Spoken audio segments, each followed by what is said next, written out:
Jadi seperti biasa ya teman-teman ya, materi malam ini nanti aku bawain sebentar tentang cara mengetahui tren saham. Terus habis gitu ya kita lihat-lihat grafik sama tanya jawab pertanyaan gitulah seperti biasa. Materi malam ini singkat aja sih sebenarnya. Kita kan sering dengar yang kayak, wah sahamnya mau naik nih, tren sahamnya gimana nih gitu. Jadi menurut saya penting untuk tahu kenapa sih kita perlu tahu gitu loh sebuah tren saham. Kenapa itu penting untuk kita tahu sebelum menentukan investasi yang mau kita yang mau kita beli. Ini karena kan ada dua tipe entry point ya kalau kita ngomongin tentang saham gitu. Itu biasanya kita mau beli ketika harganya lagi murah. Saham yang baru mau naik, ceritanya kan gitu. Jadi sering disebut bahasa kerennya mah buy on weakness. Intinya mah ini trader sardit gitu, trader dasar medit gitu kan pengennya yang murah. Nah, ini biasanya sahamnya belum jalan. Jadi lagi tapi bukan lagi turun ya kalau saya pribadi sih dia lagi kayak diem di support gitu. Nah, itu belum naik. Nah, itu kita beli itu namanya buy on weakness atau bisa juga ini nih. Biasanya korban popong tuh ini buy on breakout gitu. Jadi saham yang sudah naik tapi kita karena satu dan lain alasan atau karena kena pompop orang gitu. Pokoknya kita berpikir bahwa saham itu masih bisa naik lagi, makanya kita beli. Nah, itu bahasa kerennya buy on breakout. Biasanya ini breakout yang dimaksud adalah breakout resisten. Dua-duanya ini sebenarnya menurut saya nggak ada benar dan salah sih. Ini kayak personal preference ya, sukanya yang mana. Saya pribadi sih suka dua-duanya, cuma itu nanti akan berpengaruh kepada position sizing-nya alias belinya berapa banyak. Biasanya saya kalau buy on breakout karena sudah jalan, tapi saya nafsu gitu ya, pengen ikutan gitu. Terus ya saya pikir market masih bagus, dia masih bisa naik. Biasanya saya belinya lebih sedikit daripada misalnya buy on weakness. Itu sebenarnya karena biasanya kalau buy on breakout otomatis range untuk cut loss-nya itu biasanya lebih besar presentasinya, makanya saya beli jumlah value rupiahnya itu lebih dikit.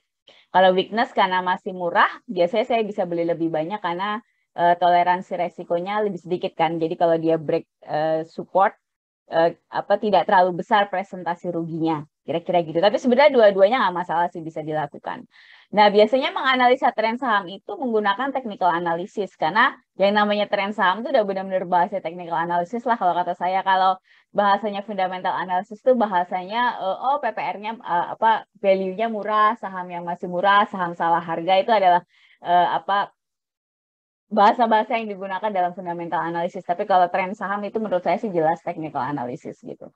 Terus tren saham sendiri ini bisa kita lihat di weekly, monthly, daily gitu. Ini tiga-tiganya tuh bisa dan ini berpengaruh. Kalau saya pribadi saya senang lihat tiga-tiganya untuk memberikan saya perspektif yang lengkap tentang gimana sih market sebenarnya atau saham tertentu gitu. Karena eh, menurut saya biasanya kita tuh kalau dengerin setiap hari itu pasti kan daily tuh, pasti lagi naik atau turun, dikocok orang. Itu sebenarnya kalau foto tuh di zoom in gitu loh Bapak Ibu. Jadi kita ngelihatnya hanya kita meributkan hanya sesuatu yang terjadi pada hari itu, pada detik itu. Padahal kalau mungkin kita melihat dalam perspektif yang lebih lebar seperti weekly dan monthly, itu ternyata yang kita gembar-gemborkan hari itu bisa saja ternyata amat sangat tidak penting dalam tanda kutip secara monthly gitu.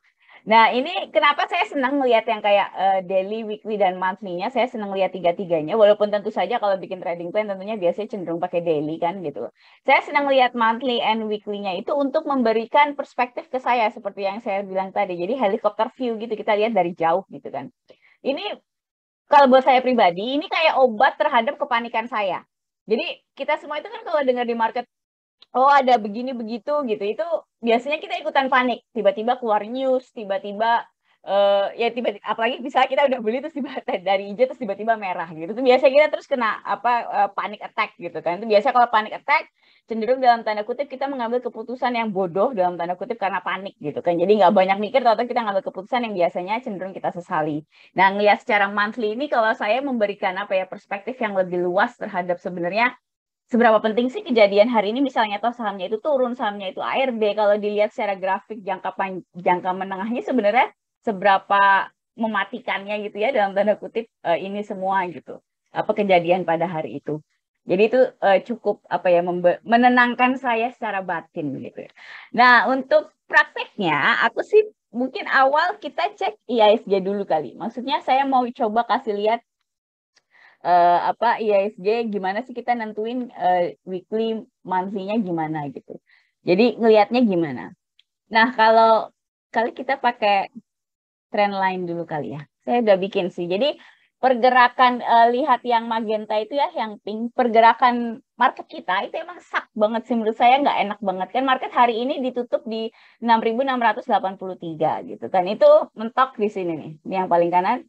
Seperti biasa mentok di 6.700-an terus dia balik lagi. Jadi ini masih dalam dorama Korea mondar-mandir 6.500 sampai 6.700. Ini kita sudah dari Oktober, udah mau 6 bulan ya, OTW 6 bulan. Ini sih menurut saya sangat tidak menyenangkan gitu ya.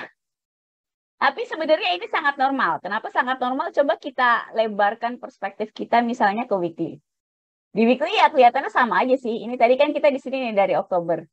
Ini kan ternyata memang support kuat kan. Ini kita lihat di resisten kuat karena kita lihat di Januari 2018 dia juga rengget di 6.700 dan akhirnya turun lagi ke sini kan ke 5.800-an range-nya. Jadi sebenarnya ini amat sangat normal sih gitu loh menurut saya. Memang iya memang harus fasenya market kan begitu ya, nggak bisa kita expect naik terus jadi naik biasanya terus dia building up gitu ya, jadi rengget gini lah, mondar mandir jadi setrikaan gitu kan, fase setrikaan. Nah ini di fase setrikaan ini dia akan menentukan dia mau, kalau dia breakdown 6.500 maka kita akan ke support berikutnya kan ke 5.800 itu berarti gagal tembus lah 6.700, kita nggak jadi bikin all time high kan, kita balik lagi ke 5.800.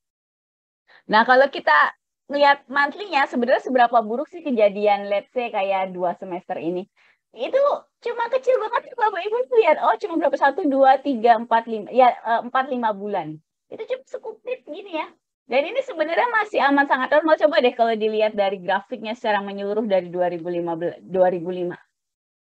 Ini lihat moving average-nya. Kan ini yang biru moving average 60, yang hitam moving average 100. Lihat di sini ya, ininya apa? Periodenya.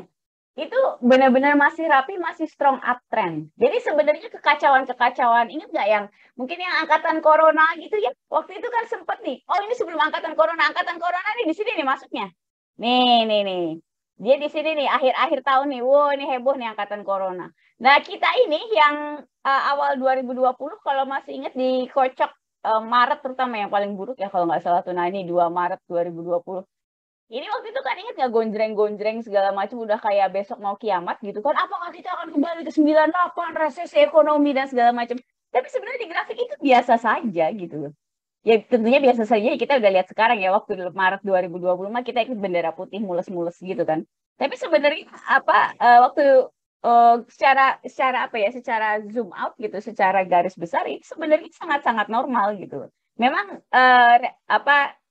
koreksinya dalam, tapi sebenarnya bukan kiamat karena ternyata dia tuh naik lagi kan. Dan sebenarnya kalau dilihat dari zaman sekarang juga, dari zaman maksudnya dari perspektif sekarang 4.500 tuh biasa-biasa aja dilihat, baru di tes 1 2 2013, 2015 dan 2020 kemarin tuh, dan ternyata dia kuat kan naik lagi terus ke 6.700. Dan 6.700 ini kenapa saya nggak kayak excited gitu loh kalau cuma kayak tembus beberapa poin hari ini, tembus 6.700 terus biasanya kan di hype tuh sama media. Akankah kita akan membuat all time high baru bla bla bla. Kenapa saya nggak terlalu excited? Makanya kayak saya kadang kalau mungkin ada yang kayak tiap hari kayak saya nggak pernah terlalu update. Makanya 1.700 biasa aja kalau menurut saya. Ini pernah dites di 2018, dites lagi di 2019, tuh lihat ini dites berapa 3-4 bulan dan dia turun lagi. Jadi maksudnya 6.700 ini cukup kuat gitu loh. Jadi kalau cuma lebih-lebih dikit gitu ya, malu-malu kucing gitu, breakoutnya itu jangan, apalagi cuma sehari besoknya turun lagi gitu, itu jangan excited dulu karena itulah kenapa kadang sering dipermainkan gitu loh kita kalau di market sama bandar dengan dikenain support terus turun lagi ya kayak gitu, itu karena begitu kita nggak ngelihat perspektif jangka panjangnya. Nah, ini tadi yang saya sebut kenapa saya suka ngelihat ke monthly untuk memberikan perspektif yang lengkap terhadap pergerakan suatu aset yang kita lihat. Ini kebetulan kan aset kita lihat marketnya gitu. Tapi kita nanti lihat di harga saham juga begitu gitu loh. Jadi ini akan menentukan seberapa berani kita misalnya mau cut loss atau mau bikin trading plan. Sekarang gini, coba kita bikin planning. Saya terus terang sih belum milih sahamnya, ini saya cuma kepikiran aja ya MTK. Tapi kalau ada yang mau di apa bahas sahamnya, terus kita liatin trennya secara apa, secara rame gitu ya, kita bahas. Ayo, ini kita ditulis aja di chat, nanti aku balik lihat chatnya. Ini karena saya sudah kepikiran MTK dan kebetulan kepo dan saya tahu ada nasabah saya yang nyangkut juga di sini, di 2.600 gitu ya. Aku mau kayak dongengin gimana sih ngeliat si MTK ini. Kalau misalnya nyangkut, let's say kita pakai studi case saja yang nasabah saya curhat kemarin, dia nyangkut di 6.500, udah lama, terus dia kalau nggak salah kayak belinya di sini terus ikut turun lah gitu kan sampai 1.500. Karena waktu itu saya sempat bilang, wah Mas ini bisa apa berpotensi ke 1.000 gitu. Karena kenapa saya ngomong begitu nanti ayo makanya kita lihat. Nah ini kalau kita lihat MTK ini kan kalau secara daily lagi galau ya, moving average-nya nggak terlalu kelihatan gitu loh. Jadi coba kita, jadi gini, kalau kita misalnya ngelihat saham nih, ini kan kalau kayak begini nggak rapi ya, moving average-nya itu biasanya bingung, terus ini uptrend apa downtrend ya Mbak, atau ini kayaknya nggak jelas sideways gitu. Itu paling enak tuh perspektifnya digedein Bapak Ibu. Jadi bisa coba dimundurin ke weekly, kelihatan nggak sih? Nah ini lebih kelihatan kan. Jadi sebenarnya secara weekly itu MTK ini uptrend sampai wave-nya nih lo naik straight sampai 2021 kan. Ini dia mengalami koreksi yang cukup tajam ke MA60 dan itu sebenarnya cukup normal. Kalau kita mau bikin trading plan, kalau saya pribadi ini belum beli ya, belum beli. Jadi nanti kita bahas ini kalau baru mau beli, terus sama tadi teman saya kalau nyangkut 2.600 nasabah saya itu, terus kita harus gimana. Jadi biar ngasih dua perspektif gitu maksud saya. Nih misalnya kita, Mbak kayaknya saya pengen MTK deh nih, bagus nggak nih kalau beli? Kalau beli misalnya, itu saya kalau ngelihat daily sih terus terang, jadi gini, kalau ngelihat weekly, ini kita tahu kan kita kan gini, tadi yang saya bilang, kita kenapa ngelihat uptrend? Karena kita mau beli saham kan biar cuan. Cuan itu sahamnya harus naik. Jadi kita beli yang saham mau naik, atau saham naik lagi koreksi gitu kan. Ini kan saham naik sebenarnya uptrend gitu kan, tapi lagi koreksi ceritanya. Nah ini makanya kita oke deh, kayaknya oke nih MTK buat dibeli, kayaknya memungkinkan buat dibikin trading plan. Coba kita lihat daily-nya. Kita menyimpulkan itu dari weekly tadi kan. Terus kalau misalnya kita ngelihat daily-nya, range-nya mungkin wave-nya kan begini nih, naik ke atas terus ini turun. Tadi itu kan jadi gitu ya, ngelihat grafik itu bisa kayak bolak-balik gitu loh. Jadi itu kayak seru gitu sih kalau menurut saya. Nah, ini paling lebih simpel lihat weekly-nya sih ya, barnya nggak kebanyakan. Nah ini kita bisa beli misalnya di sini nih, let's say 1990 atau 2.000 deh biar gampang. Misalnya kita beli di 2.000, itu cut loss-nya kita bisa di sini nih, di bawah mungkin 16.50. Pakai kalkulator yang aku hitung kemarin itu loh. Jadi misalnya buy di 2.000, cut loss-nya di 16.50, itu ada yang mikir nggak, kok cut loss-nya gede banget sih, Mbak? Kenapa nggak misalnya 1.800 aja misalnya gitu, atau 1.900 ya Mbak, jangan banyak-banyak dong, cut loss nanti ruginya banyak gitu. Biasanya nasabah tuh gitu ya, kalau saya kasih cut loss-nya dalam terus dia mikir, hah cut loss-nya dalam banget Mbak, nanti ruginya banyak dong. Itu sedihnya adalah di berapa banyak belinya gitu loh Bapak Ibu. Jadi wah aku belum ada file di sini. Aku dongeng dulu deh untuk malam ini. Belum dilengkapi filenya. Jadi misalnya kita beli di 2020, kalau cut loss di 16.50, itu belinya jangan all it ya. Jangan satu portofolio dimasukin semua. Itu mah bukan trading plan namanya gitu kan. Itu judi kasino itu nanti gitu. Jadi kalau mau cut loss di 16.50, karena kita tahu space-nya kita kasih besar kan, range-nya banyak, harga tuh bisa bolak-balik di sini kan 2.000 sampai 16.50, itu kita belinya sedikit ya relatif. Jadi misalnya kayak kalau 16.50-nya kena, itu kita hitung secara matematis misalnya ruginya maksimal 2% dari portofolio misalnya gitu, atau 1%, atau 0,5%, itu bisa tergantung tingkat toleransi masing-masing terhadap risk, terhadap resiko. Itu bisa begitu Bapak Ibu gitu loh. Jadi itulah gunanya untuk melihat tren.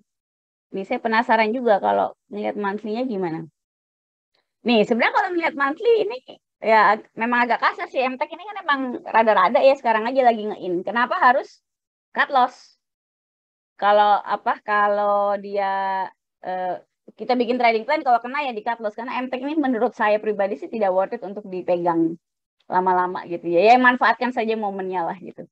Ini kita balik lagi ke weekly. Nah, ini udah kan tadi. Terus pertanyaannya Mbak yang tadi 2.600 gimana? Kan saya janji gitu ya mau bahasin yang si 2.600 tadi. Si nasabah saya itu beli sendiri ceritanya di 2.600. Nih kalau dipikir kan dia lagi di atas ya dia beli. Jadi apa dia beli kayaknya sih kena pom-pom orang kalau tebakan saya. Waktu itu lagi heboh memang. Jadi satu gitu ya Bapak Ibu kalau udah jauh dari moving average gitu tuh dia baru dipom-pom.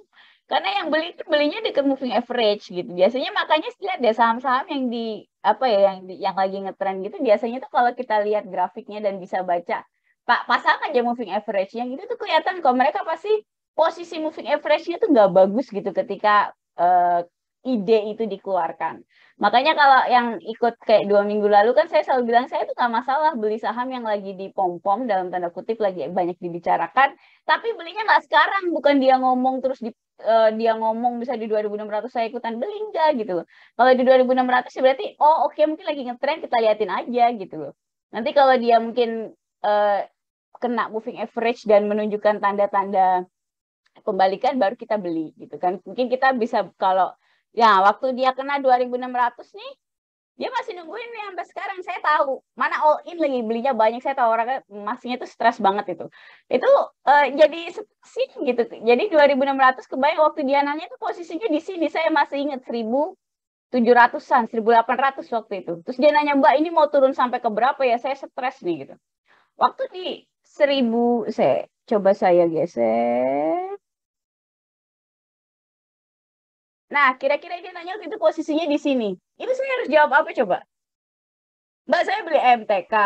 Modalnya di 2.600. Sekarang harganya di waktu itu di 1.800 gitu.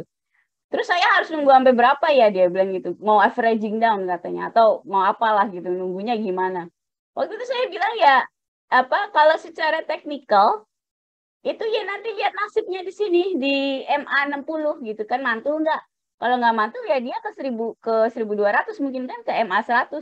Itu memang nasibnya itu begitu Bapak Ibu. Jadi maksudnya kalau beli momennya salah, terus kita nunggu ngaco tanda kutip. Kenapa saya itu terus terang tidak terlalu suka dengan pengikut klub anti cut loss. Tentunya dengan preferensi Anda belinya pakai technical analysis ya. Kalau pakai fundamental analysis itu beda lagi lah. Mungkin perhitungannya kan masing-masing. Tapi kalau entry point-nya pakai technical itu nggak bisa main nggak cut loss ya menurut saya itu omong kosong gitu. Gimana bisa nggak di cut loss? Grafik kan kelihatan. Kalau dia mau downtrend ya kali kita mau tungguin sampai kapan? Bisa tua nungguin ini kan gak jadi kaya, tua doang stres lagi gitu. Jadi nah ini untungnya kan MTK-nya mantul, tapi saya tahu Mbak dia belum dijual. Itu kan mantul. Nah, dia waktu di sini ngarep nih. Mbak dikit lagi keluar, Mbak gitu. Waktu itu saya bilang, "Ya, Mas, alhamdulillah oke gitu kan dia 60 ternyata mantul gitu." Apa nanti kalau saya terus dia waktu itu belum 2.600 bahkan belum kena. Terus dia nanya, Mbak nanti saya take profitnya di berapa ya Mbak gitu, 4.000 nyampe nggak? Jadi nggak ini saya bukan ketawain, cuma kadang perspektif kita dalam ekspektasi ke market tuh begitu Bapak Ibu. Sudah tahu belinya salah 2.600 ya. Kalau saya mantul begini mungkin di sini aja udah saya jual, udahlah bodo amat lah. Yang penting keluar jadi duit. Karena dia masuknya all in ya, beda dengan mungkin beli sedikit mau ditungguin apa duit receh gitu nggak apa-apa lah. Kalau all in tuh duit kita di situ itu apa ya kita jadi nggak bisa belajar kan, mentok aja di situ udah nggak bisa ngapa-ngapain nungguin si MTK ini menurut saya nggak worth it gitu. Jadi apa waktu itu saya bilang begitu tapi terus dia nanya Mbak bisa ke 4.000 nggak gitu. Nah itu kok bisa ke 4.000 apa enggak? Lawang tertinggi aja di sini 2.700, coba lihat monthly-nya. Kayaknya sih nggak beda jauh. Oh ini nah itu kan 3.000 aja belum kena ngarep 4.000 kan repot gitu. Tapi ya itulah gitu. Jadi maksudnya kenapa kita sangat perlu untuk memahami bisa zoom in zoom out tren saham itu gitu loh. Itu gunanya di situ gitu. Moga-moga sih dari uraian aku agak kebayang lah kenapa grafik saham itu perlu untuk dilihat dan kenapa tren itu sangat penting buat dilihat gitu. Nih, Agi gimana Mbak Anggi? COVID lagi naik, biasanya ikutan naik. Bang Uno juga borong terus. Jadi, Pak Hasan ini, dia itu day trading guys. Jadi kalau mau belajar day trading tuh diapalin namanya tuh. Dia senang ini, gebak-gebuk gitu. Tapi kalau trading sama saya pasti berantem dulu karena saya kerjanya jangka menengah, beliau senangnya jangka pendek gitu. Jadi ya itu tadi. Jadi apa bahasannya tidak salah, sayanya tidak salah, semua balik ke masing-masing gitu. Oke, Pak Hasan kita bahas AGI ya. Dia ngetes aja itu, Bapak Ibu, padahal dia udah tahu dia. Oke, jadi kita lihat AGI ya. Kalau dari monthly-nya, sebenarnya dia udah mondar-mandir ya. Dia jauh dari moving average naik terus, dia mondar-mandir di 1400 sampai 1800 gitu kan. Nah, terus weekly-nya kelihatan nih dia mulai uptrend. Dia memang uptrend kan udah 3 kali gelombang nih, 1, 2. Ini agak ini sih dia maksimal di 1800 ya. Jadi 1800-nya kuat Bapak Ibu. Kalau menurut saya ini Pak Hasan boleh ini dijadikan apa? Ide trading gitu ya. Kalau yang jangka menengah yang kayak saya unyu-unyu, nggak senang gubruk-gubruk, planningnya ini. Mungkin Pak Hasan bisa bikin planning yang day trading di sharing ke teman-teman. Jangan ngetes saya aja. Soalnya beliau biasanya kalau bikin planning lebih bagus gitu. Oke, kalau planningnya saya buat sih saya berani lah hajar kanan besok pagi kalau mau. Tolong jangan all in ya, balik lagi dihitung. Let's say misalnya 14.50 dah besok pagi dah kagak nawar nih kita beli ala-ala Sultan gitu kan. Nah, terus kita cut loss-nya nih kita lihat di sini. Aku sambil tarik garis deh biar seru deh. Kita tarik garis magenta ini kan. Nah, ini kan support ya Bapak Ibu, let's say di 1400-an lah gitu. Itu jangan, dulu saya sering gini Bapak Ibu kalau naruh, kan saya tahu supportnya di 1400. Terus saya di kepala saya tuh berdebat enaknya 1 digit atau 2 digit ya. Jadi cut loss-nya 13.95 apa 13.90. Saya mikirin itu bisa jadi nggak beli saham karena saya mikirnya 2 digit atau 1 digit. Mana yang lebih bagus, mana yang tidak. Itu berdasarkan pengalaman saya itu adalah pemikiran yang amat sangat tidak penting. Karena ternyata dua-duanya kalau menurut saya berdasarkan pengalaman sih. Jadi sekarang saya kalau misalnya tahu di 1400-an itu cut loss, support. Dan biasanya kita kan sering kayak dikerjain bandar ya, digoyang-goyang gitu kan harganya di support gitu. Terus kalau kita pasangnya kayak 1-2 titik di bawah support itu biasanya kita kena. Bandarnya tuh udah tahu lah otak-otak kita 1 sampai 5 titik tuh biasanya dia orang udah tahu diutik-utik di situ gitu harganya. Itu biasanya kita kena. Jadi dan jangan lupa konsep yang sering saya bilang bahwa support dan resisten itu adalah area. Jadi 1400 itu bukan beli cabai ya, 1400 nggak boleh geser gitu. 1400 itu area dan menurut saya ratio itu 1350 sampai 1450 itu oke lah udah disebut support gitu karena kan ini kalau dilihat di sini ya itu ratio agak besar. Jadi biasanya saya mungkin cut loss-nya kalau di sini di bawah dekat-dekat 1300 gitu mungkin 1325 gitu saya bikin cut loss-nya di situ. Nah kalau saya sambil ngitung kalkulator tunggu dulu. Tadi kan kita beli 14.50 terus cut loss-nya di 13.25 misalnya. Itu berarti kita resikonya 125 poin. Berarti kita butuh paling enggak kan 2 kali resiko ya. Kaliin 2 tuh. Jadi 250 kita kalau take profit. 250 dari harga beli yaitu 14.50. Kita 1.700. Masih worth it sih Bapak Ibu kalau mau beli. Bahkan kalau mau rakus gitu kan bisa ya 17.20 gitu kan. Nah, terus kalau mau take profit juga begitu ya. Jangan resistnya 1.800 terus kita nafsu. Mbak, kali aja Mbak 18.50 Mbak, naikin aja Mbak biar cuan banyak.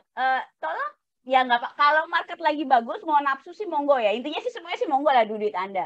Tapi kalau mau make sure lebih banyak benernya lah kasarannya gitu.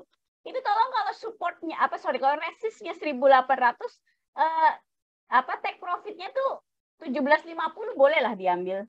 Jadi jangan maks banget gitu loh pengen dulu saya waktu awal-awal gitu harus 1.800 gitu kalau enggak tuh kayaknya analisa saya salah saya sering mikirnya gitu tidak tepat. Jadi ketepatan itu nggak penting ya Bapak Ibu, ketepatan dalam artian sampai digitnya begitu loh. Jadi kalau saya tahu nih resistnya 1.800 1.700 sudah deg-degan take profit udah cincin lah take profit udah aja lipat gitu kan duit masukin kantong. Yang penting kita udah tahu hitungannya kayak tadi kan 2R kalau cut loss-nya di sini berarti minimal 2 kali di 1.700 oke lah gitu. Jadi ya tapi jangan juga misalnya 14.50 begitu 1.500 kita takut karena udahlah daripada nggak jadi. Kenapa? Kalau kita jadikan itu kebiasaan 1.500 misalnya kita beli 14.50 take cut loss-nya di 13.25 terus kita take profit di 1.500, itu kita kebiasaan membuat trading plan yang one on one gitu loh. Jadi resikonya 13.50, profitnya juga 1. Jadi seimbang gitu loh Bapak Ibu rasionya. Itu tidak bagus. Kenapa? Karena akhirnya profit yang sudah kita kumpulkan itu gampang tergerus oleh cut loss kita, karena satu kali menang dihajar, satu kali profit itu hilang. Tapi kalau 2 kali profit itu paling nggak 1 kali kita take profit kita bisa nyandangin 2 kali cut loss gitu loh. Jadi akhirnya secara jangka panjang kita cenderung untuk portofolio kita itu making money. Sebenarnya seninya bikin trading plan tuh begitu. Kira-kira begitu Pak Hasan untuk AGII. Terus Mbak Dian, LTLS dan sama PPGL gimana Mbak? Aku kena dividen trap. Mari kita lihat satu-satu. Aku kadang aku salut loh sama teman-teman kok bisa-bisanya betah gitu ngeliatin nemu-nemu aja gitu sahamnya. Kadang mungkin saya yang terlalu pemalas. Sebenarnya saya senang sih ikut edukasi begini. Maksudnya kadang teman-teman nanyain saham ini tuh saya ngasih inspirasi juga. Ternyata ini lumayan loh, bisa dibeli juga gitu. Kalau nggak dengar juga mungkin saya nggak lihat gitu. Oke, kita balik ya LTLS. Secara grafik, sebelum kita, ini ya, kamu kena ini ya, dividennya. Oke. Jadi kalau LTLS ini, ntar saya minum dulu.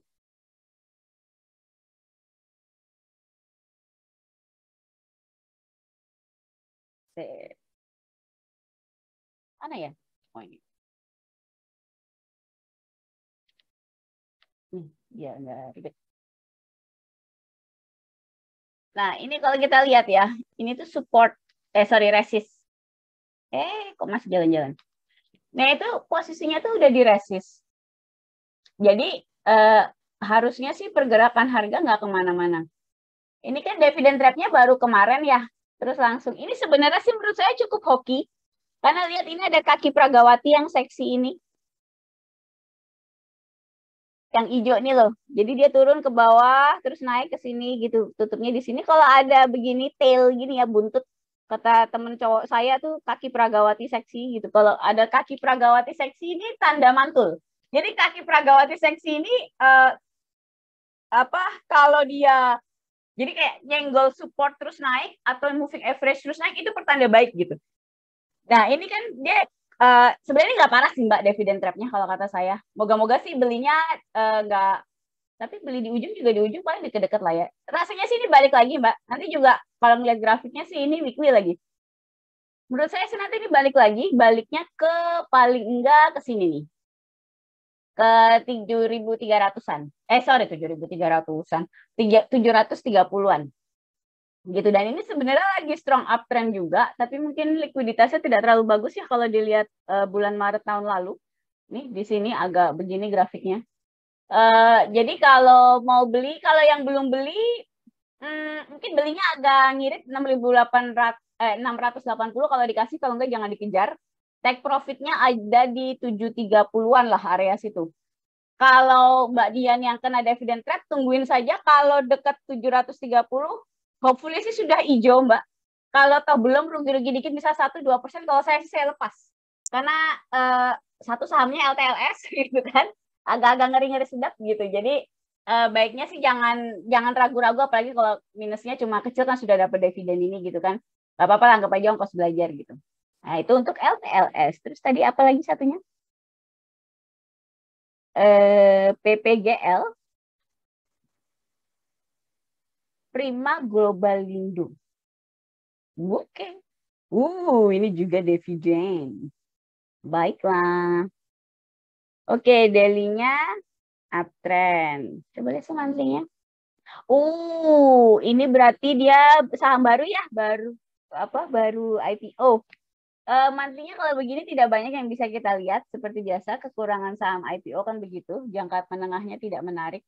Nah, ini untuk weekly-nya juga ya cuma dikit sih grafiknya.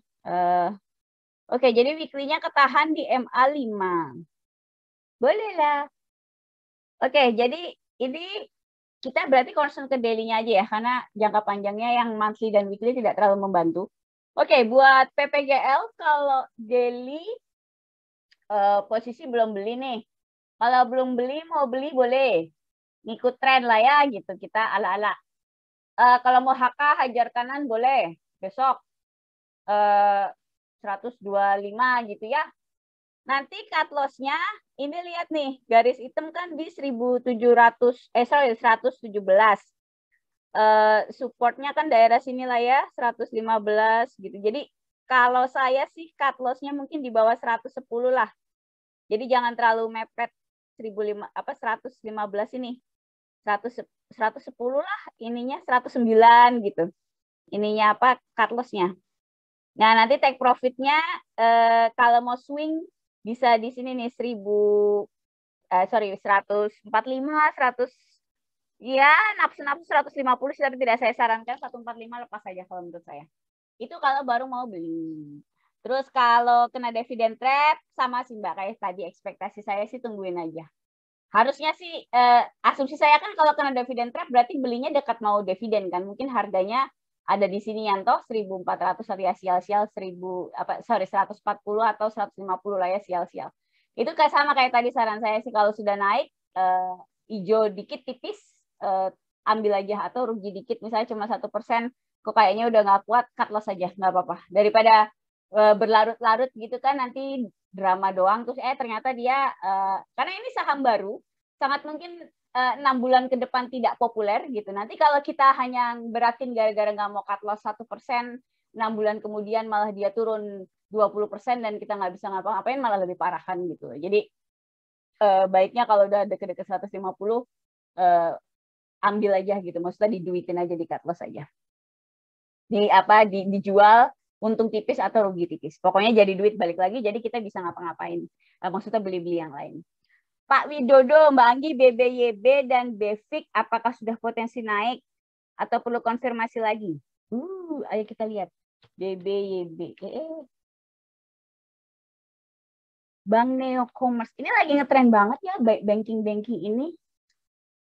Aduh, tar saya iseng mau lihat likuiditasnya. Sepertinya meragukan. Tapi dia lagi populer sih saya tahu. Yang kayak begini lagi. Kalau ini tuh kayak BTS gitu loh, kayak pasukan army gitu loh, lagi populer dia. Saya Bapak Ibu. Kan juga pakai RHB saya jadi malu. Kita lihat monthly-nya coba. Oke, jadi monthly-nya dia memang naik. Jadi Bapak Ibu gerak yang kayak gini nih, yang kobra gitu ya, tahu-tahu cukup naik tinggi. Itu nama bahasa keren tuh namanya gerak hiperbolik. Jadi dia kayak nggak ada nyawa, iya biasa-biasa dia tiba-tiba tarara, gitu surprise gitu, terus dia naik menggila kayak gini namanya gerak hiperbolik. Dan karakteristik dari gerak hiperbolik itu adalah dia jadi dia ngikutin kayak hukum fisika gitu loh Bapak Ibu yang naik cepat pasti turunnya cepat. Kalau kita lempar bola ke atas nanti dia balik lagi ke bawah gitu kan.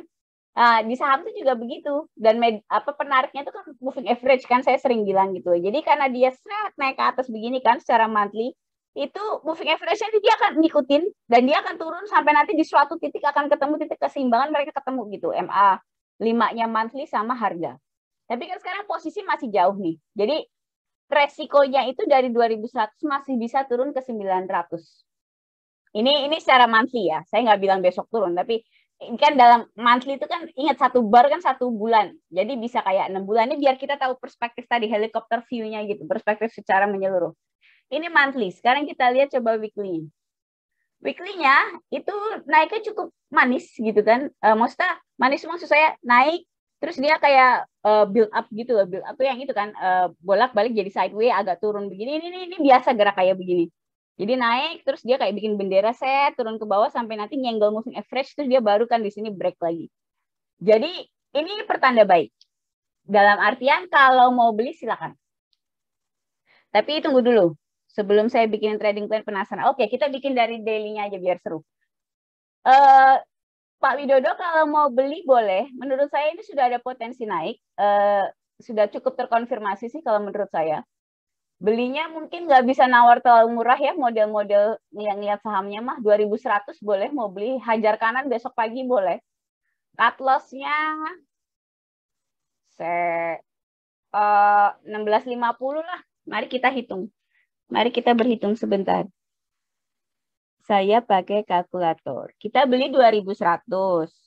Cut loss-nya 16.50. Kan resikonya 450. Kalau kita mau 2 kali, take profit-nya kan 900 ditambah dari 2.100. Masih kegedean sih ya di 3.000.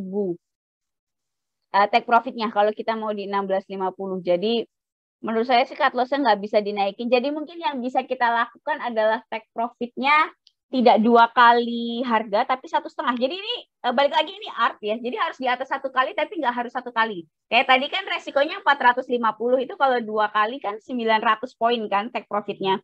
Itu kalau dirasa, jadi gitu dicocokin gitu loh Bapak Ibu. Kalau 900 poin ternyata 3.000 kayak berat nih. Ini aja belum jebol kan. Kayak kita terlalu ngarep berat nih kalau ngarep 3.000. Ya kalau jebol, kalau enggak kita kan main aman. Pasar lagi kayak gini toh. Jadi kita bikin 1,5 aja. 1,5 kali berapa tadi? 450. Sekitar 675 dikali di harga, ditambah di harga beli 2.775. Ini lebih masuk akal. Jadi nanti take profitnya di 2.775 Pak Widodo. Belinya besok hajar kanan boleh 2.100, syukur lebih murah. Cut loss-nya di 16.50. Silakan disesuaikan untuk belinya berapa banyaknya untuk melihat di 16.50-nya kalau rugi, kita ruginya berapa dalam bentuk rupiah dan presentasi dibandingkan total modal kita. Oke? Terus kita coba BVIC. DVIC. Victoria. Ini perusahaan lama deh nih. Ya kan? Iya benar. Oke, ini monthly-nya. Monthly-nya naik-naik malu-malu kucing ya. Terus kerjanya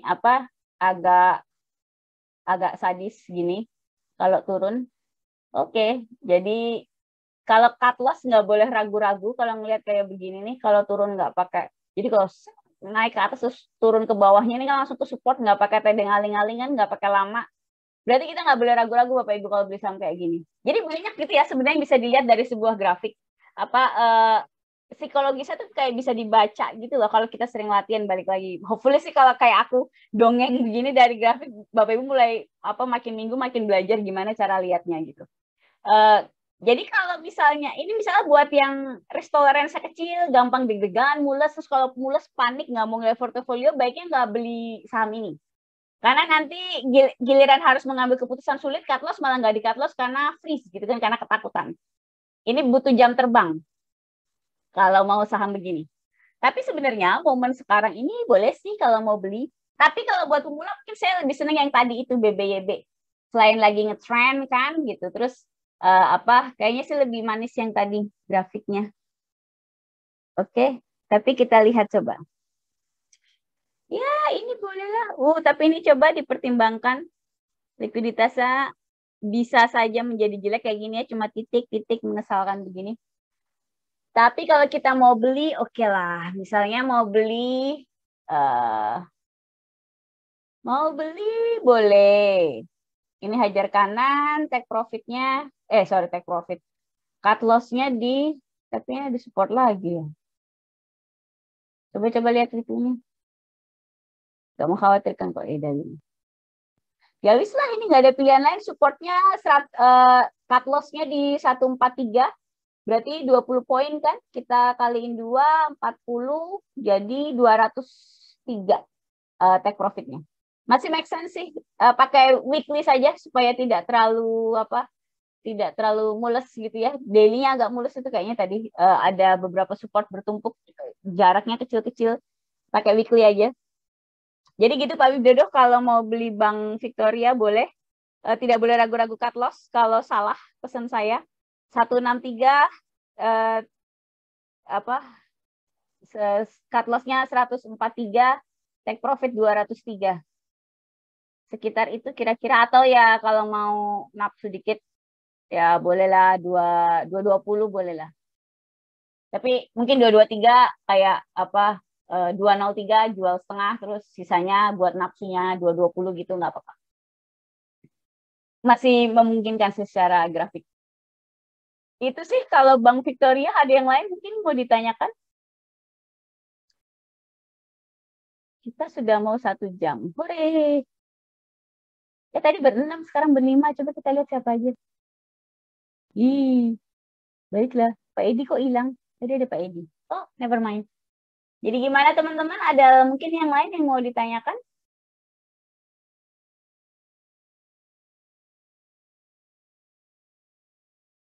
Atau ada komen gitu? Gimana? Nasi. Sekarang tuh nama saham tuh aneh-aneh ya. Nama nasi gitu. Kamu invest di mana? Di nasi. Udah gitu namanya wahana inti makmur kok bisa nasi gitu. Memang aneh. Ini. Ayo, ayo, ayo. Gimana ini? Ayo. Ini kan IPO ya, Pak.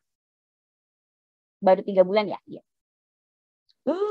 Seperti biasa kalau IPO saya no comment. Karena supportnya nggak ada. Ini lagi masih grafik naik terus kan. Coba lihat daily-nya. Ya. Saya sih sangat tidak menyarankan sebenarnya kalau beli yang tadi aja Pak. Bank itu tadi BBYB lebih bagus atau Bank Victoria daripada beli ini. Tapi kalau masa kekeh gitu ya pengen beli Mbak ya mungkin di 440 lah. Cut loss-nya nggak jadi deh, nggak mau bikinin plan deh. Saya sebel ngelihatnya. Soalnya ini kalau turun supportnya tuh lemah-lemah semua begini. Terus kalau turun nggak pakai perasaan. Terus ini moving average-nya cuma 5 di bawah ini sangat apa ya, sangat mengkhawatirkan. Resikonya sulit ngitungnya. Kalau saya sih sarankan nggak usah belilah. Kalau biasanya kita tuh nggak, saya saranin nggak beli, terus harganya naik lagi, terus bapak ibu sedih gitu kan. Jadi saya sarankan saham ini dikeluarkan saja dari watchlist biar nggak usah lihat kalau dia naik gitu kan. Karena kalau misalnya kita nggak jadi beli, saya masih di watchlist, terus kita lihat ternyata dia naik, terus ya kayak hari itu kita glow gitu kan, kita sedih gitu. Jadi saham-saham yang kayak gini lebih baik dihapus dari watchlist biar nggak sakit hati. Mbak mau nanya, di grup-grup tele kan sering share wish list. Nah, aku kadang penasaran mereka screeningnya gimana. Oke, jadi kalau wish list itu sebenarnya kayak saham inceran gitu kan. Mereka kayak ngasih, oh lagi seneng sama apa, sama apa. Itu sebenarnya eh, screeningnya ada banyak sih, Mbak. Maksudnya ada yang sering bikin software sendiri. Ada yang apa robot, jualan algoritma. Ada yang manual. Saya pribadi dulu waktu awal saya bikin watchlist, terus apa dulu sih saya latihan LQ45 yang saya sering bilang itu gitu kan. Terus nanti moving average saya pasang, terus saya liatin aja itu satu-satu. Saya masih manual dulu terus terang saja. Apa sampai sekarang pun masih manual. Ini memang sering sih jadi pertanyaan, terutama apalagi lagi ribut yang kayak oh forex trading gitu kan ada robot, penting nggak sih Mbak robot? Apa kalau saya beli robot mahal terus saya cuan terus nggak usah analisa gitu kan? Itu kalau menurut saya sih terus terang dengan segala hormat menurut saya omong kosong. Jadi kalau ditanya mereka screeningnya dari mana, itu banyak Bu yang bikin apa software buat nganalisa gitu loh. Terus nanti dia kayak mungkin kasih preview-nya di tele gratis biar orang beli gitu kan sama dia. Itu kalau saya menyikapinya ya terserah aja, tapi saya pribadi sih tidak pernah berpikir untuk beli algoritma orang lain karena saya punya prinsip eh, apa algoritma orang itu didesain berdasarkan si orang yang bikin gitu loh, maksud saya dari apa dia punya keberanian ngambil resiko dan segala macam. Kita nggak tahu di dalamnya isinya apa. Tapi saya kalau ada yang sharing watchlist kayak gitu karena bisa saya lihat secara manual, nggak? Jadi saya biasanya kalau misalnya dengar ada lagi heboh apa, harus saya cekin gitu. Jadi saya nggak, dulu waktu saya awal saya selalu mikir yang bagaimana saya bisa screening yang keren bla bla bla gitu kan supaya orang belum tahu saya tahu. Dulu saya pikir begitu. Dulu saya pikir kalau mau berhasil di stock market tuh begitu. Tapi ternyata makin ke sini menurut saya sih itu kayak buang-buang waktu dalam tanda kutip gitu ya. Saya lebih suka kalau ada orang screening kayak gitu, saya aho aja, oh itu lagi ngetren.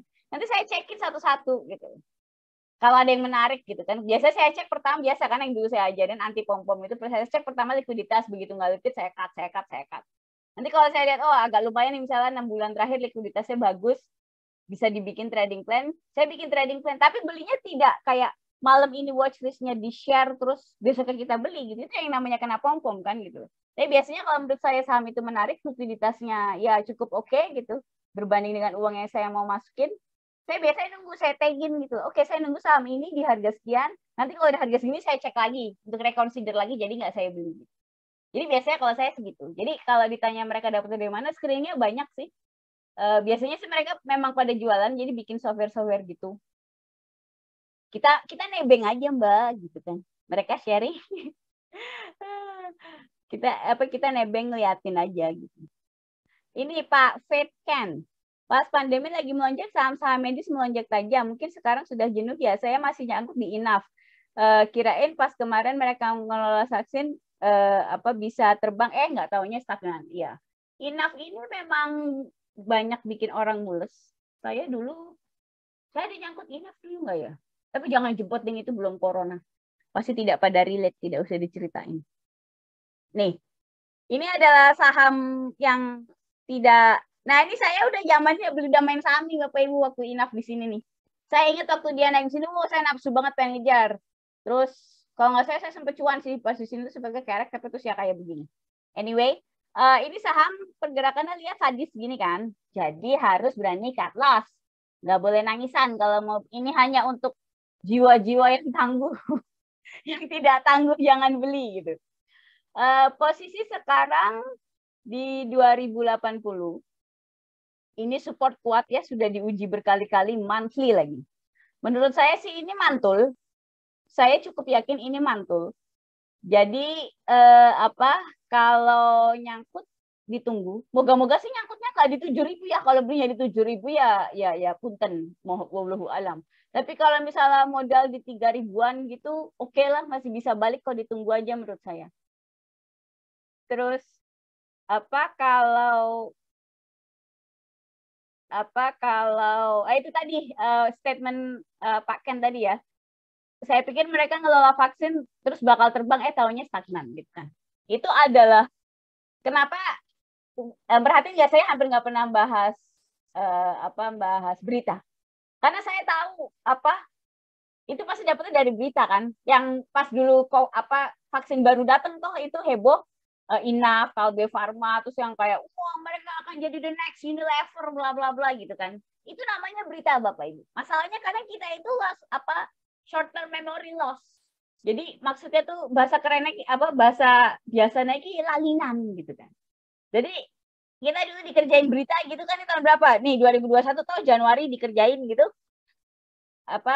Terus kita udah lupa sekarang bahwa hal itu pernah terjadi. Terus nanti mereka mengulang fase yang sama, bikin gosip lagi. Itu kenapa saya nggak suka lihat berita. Karena berita itu tidak relatable. Dalam artian, di dari 6.000 nih, terus dikasih berita bagus, dipom-pom ke 7.000. So what gitu kalau ada berita bagus. Itu yang namanya kenapa dibilang saham tuh kayak judi tuh begitu. Karena tidak jelas kayak news itu gini loh, news itu ngasih momentum untuk orang-orang yang berkepentingan di market secara jangka pendek. Tapi buat kita, retail abal-abal amuba dengan uang yang recehan itu, kita ini korbannya gitu loh. Jadi mereka itu mengudek-ngudek hati kita biar kita mengambil keputusan yang mereka inginkan, which is beli gitu kan. Padahal kan kalau misalnya, kenapa saya tuh hampir nggak pernah lihat berita. Jadi kalau toh lihat berita, saya belinya lihat grafiknya gitu. Ini lagi diberitain grafiknya gimana sih. Jadi bukan saya beli karena berita itu keluar gitu loh. Karena berita itu nggak bisa buat ngukur resiko itu tadi. Mungkin kalau Bapak Ibu dari tadi menyimak cara saya bikin trading plan berapa kali gitu kan. Saya selalu gitu secara matematikal bahwa ini saya tingkat toleransinya sampai poin sekian, saya akan take profit di poin sekian gitu. Jadi akhirnya tidak ada pertanyaan, itu di cut loss apa enggak ya Mbak? Atau cut loss-nya di berapa? Atau take profit-nya di berapa? Gitu loh. Jadi ini aja Bapak Ibu terus terang aja, ini aja prakteknya tuh tetap aja namanya hati orang terus susah ya gitu. Namanya orang kalau udah beli mah tetap aja kadang mulus-mulus gimana gitu kan. Itu tuh tetap aja begitu. Tapi at least kalau kita punya angkanya, kita tahu ragu-ragunya tuh terarah gitu dalam tanda kutip gitu loh. Nggak terlalu ngalor ngidul karena paling nggak kita udah punya kayak gambaran kasarnya dari planning secara keseluruhan.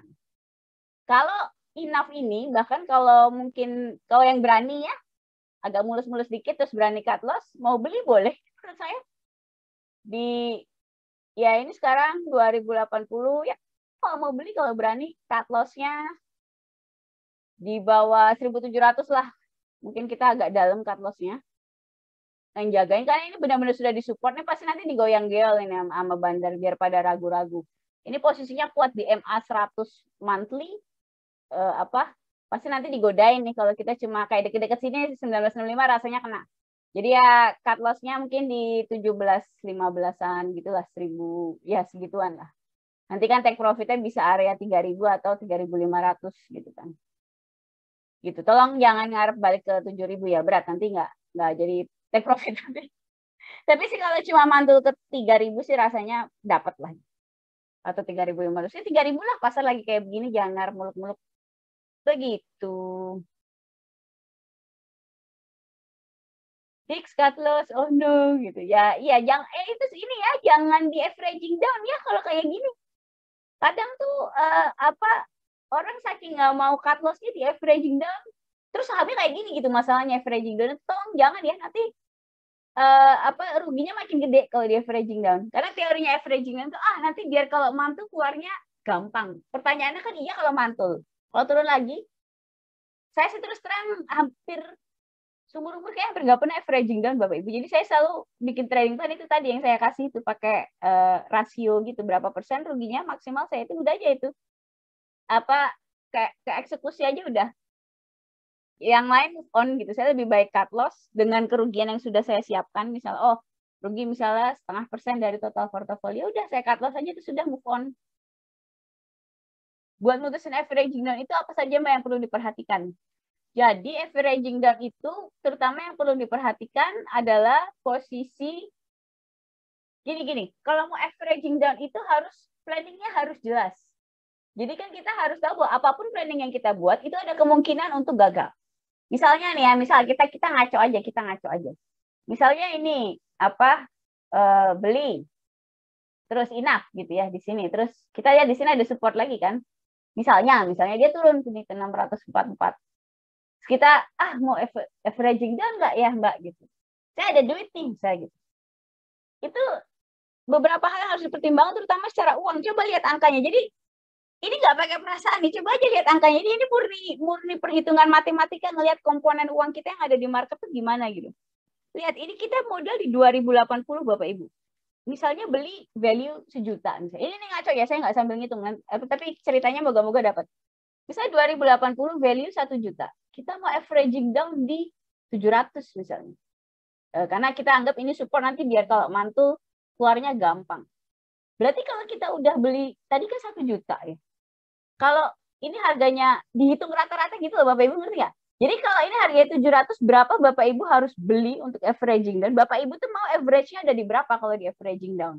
Sebenarnya yang intinya dari averaging down itu adalah menurunkan total rata-rata harga beli kita gitu kan. Karena kita let's say belinya kemahalan, terus akhirnya dia turun kan, ceritanya begitu. Terus kita nggak mau cut loss, jadi kita pengen rata-ratanya diturunin Mbak. Saya beli lagi biar tambah murah, biar nanti kalau naik kita bisa jual. Kalau kita di 2080, terus sekarang harganya di 700 gitu. Itu Anda mau incer di rata-rata berapa? Kita asumsinya asumsi saya Mbak kalau dia ke 700, terus nanti dia mantul, saya bisa keluar di 1.500 bisa gitu. Itu harus jelasin Bapak Ibu sebelum averaging down itu dipikirin dulu. Jadi kayak tadi belinya 1 juta. Terus berapa yang harus saya beli misalnya let's say di level 700 supaya averaging down itu averagingnya ada di 1.500. Sehingga kalau nanti dia ke 1.500 saya bisa keluar dan tidak rugi. Sebenarnya planningnya averaging down tuh karepnya begitu. Gitu loh. Jadi nggak asal beli lagi. Udah gitu kadang-kadang averaging down begini. Ini 1 juta. Averaging down itu 100.000. Itu menambahin pusing doang, nggak ngaruh. Nanti nggak? Apa secara matematik gitu? Harganya tuh nggak kemana-mana karena value di 2.000 itu ada 1 juta dan value di 700 itu cuma 100.000, 10% dari total pembelian gitu. Itu kan harganya tetap aja paling ya 1.980 lah gitu kan kurang-kurangnya. Emang kan apa bedanya 1.980 sama 2.000? Nambah-nambah pikiran harus beli 100.000 di sini. Itu satu yang harus dipertimbangkan. Kedua yang harus dipertimbangkan adalah modal yang masuk. Ini tadi kita beli kan enak yang ngomong 1 juta gitu. Pertanyaannya iya gitu belinya 1 juta. Ya mungkin kalau yang modal masih kecil sih nggak masalah ya, di averaging kan kadang nggak terlalu kerasa. Ya jadi masalah itu kalau uang kita sudah besar, let's say bisa 100 juta, kita beli sini di sini bisa gini, planning. Jadi harus lihat planning keseluruhan portofolio kita gitu. Misalnya portofolio kita let's say 100 juta. Kita bagi 5, berarti 20 juta kan setiap saham. Lalu salah satunya kita masukin di enough ceritanya gitu kan. Di enough 2000, salah Mbak, dia ke 700. Waduh, saya nggak mau cut loss Mbak, lumayan nih, 20 juta gitu kan. 20% dari total portofolio, saya mau averaging down. Dari averaging down, let's say kita masukin lagi di 20 juta nih gitu kan, biar harganya ke 1.500 misalnya. Efek dengan melakukan averaging down itu apa Bapak Ibu? 40 juta Bapak Ibu uangnya ada di enough, di saham yang kita harapkan naik dan keluar tidak rugi ini. 40% dari total portofolio. Worth it nggak menurutnya? Menurut Bapak Ibu? Itu kedua yang harus dipertimbangkan toh. 40 juta loh, itu 40% dari total portofolio. Jadi kalau ini salah, 40% portofolio Bapak Ibu itu bermasalah. Itu kedua yang harus dipertimbangkan. Jumlah uang yang harus dimasukkan dan nanti akhirnya komposisi sahamnya itu terhadap total modal itu tadi. Itu kedua. Ketiga yang harus dipertimbangkan adalah gimana kalau dia nggak mantul ke 1.500, kan pertanyaan $1 million question-nya kan gitu. Gimana kalau Bapak Ibu averaging down di 700, 40% portofolio sudah masuk ke sini gitu kan, masuk ke enough. Ternyata dia nggak ke 1.500 cuy. Dia malah ke, misalnya malah turun nih, jebol support 100. Ini ngomong ekstrim, tapi sebenarnya pola averaging down tuh begini, cuma biasanya mereka pakai daily sih. Tapi intinya tuh sama aja, sebenarnya angkanya begini, dia malah turun ke 200. Dan akhirnya kalau 200 ini harus cut loss toh. Cut loss-nya malah tambah banyak. Tadinya bisa di cut loss di 700 dengan value total transaksi let's say 20 juta. Begitu di averaging down dan salah, ternyata kita jadi cut loss-nya let's say di 200 dan akhirnya total value transaksinya malah 40 juta. Gitu loh. Jadi averaging down itu bukan kayak pil pahit penyelamat supaya saya tidak cut loss, itu enggak Bapak Ibu. Jadi ya plus minus sih gitu. Buat saya, buat otak saya dan selera saya sih lebih masuk akal nggak usah averaging down. Hitung aja di awal kayak tadi 16, misalnya di sini nih. Tadi saya bilang 17.50, katus.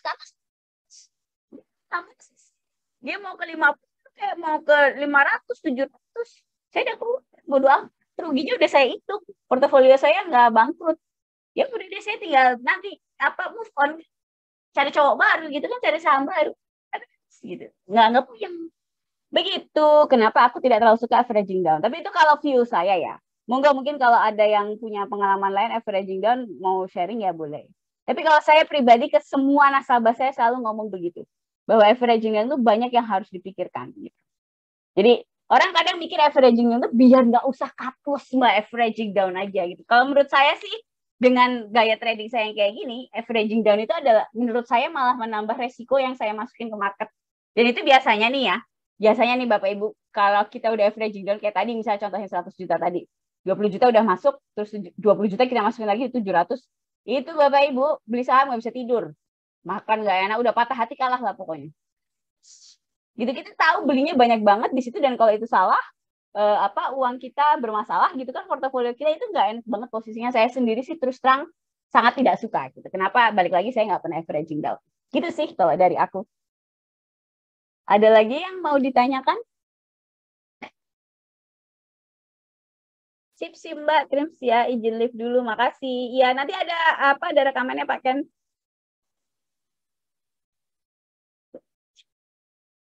Kita juga udah 1 jam nih Bapak Ibu. Kalau nggak ada pertanyaan lagi, mungkin kita bisa udahan dulu. Oke. Kita ketemu 2 minggu lagi. Kita bikin 2 minggu sekali aja ya, biar semangat ya. Kadang kayak seminggu sekali juga sayanya ribet juga soalnya kadang tiap minggu. Oke, terima kasih semuanya sudah datang.